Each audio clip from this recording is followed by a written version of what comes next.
Hello mga kaiti, nandito nga pala kami sa may coffee shop kasi magkakape kami, pampatanggal lang naman ng amats kasi nga uminom kami sa bahay. Nakita niyo ba yung background namin? Ang ganda diba? Diyan sa pinakatuktok na yan yung papuntang shotgun. At ayan na nga, o-order na kami. Nung binuksan namin yung menu, nakita namin ang pinakamura, 50 pesos. Kaso, hindi siya worth it. Kasi yung 50 pesos na yan, espresso, parang bang isang shot glass lang. Hindi parang uminom ka lang saglit. O diba, hindi mo siya na-enjoy. So, naglakad-lakad muna kami kasi naghahanap kami ng makakainan. Siyempre, doon ka na sa makakamura ka. At may nakita nga kami dito na nagtitinda ng pares. So, dito na kami uminom ng kape. At syempre, bumili na rin kami ng aming makakain. O diba, umorder kami ng tag-isa kaming pares.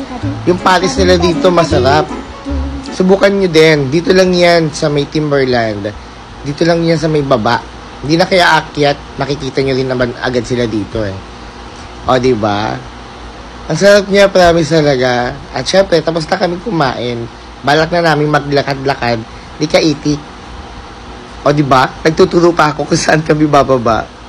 Actually, may nahanap na ako dyan. Yung babaan, papunta doon sa may ilalim. Para kasing wala na.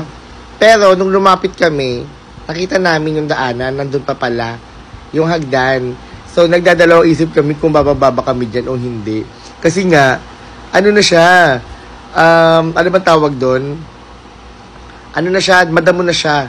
Nakakatakot eh, kung bababa ka. Pero syempre, bumaba nga kami. Nahulog, putikat na ako mahulog dyan, no? Talagang, grabe talaga experience namin dyan.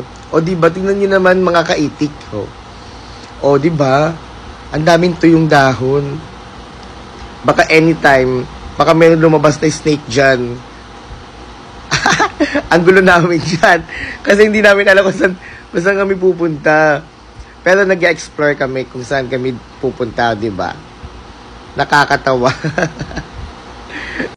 Ayan, palakad-lakad lang kami. Kasi may pupuntahan kasi kami, doon kami pupunta sa pinsan niya. Pero syempre, dahil nga gusto namin mapalapit kami, shortcut na kami.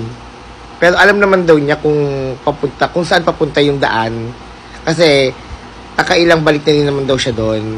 Ayan, mga kaitik, O diba? Ang ano ng paligid niya, napakaliblib. Nagulat po si Kaitik kasi parang may tumawid doon sa harap niya kanina.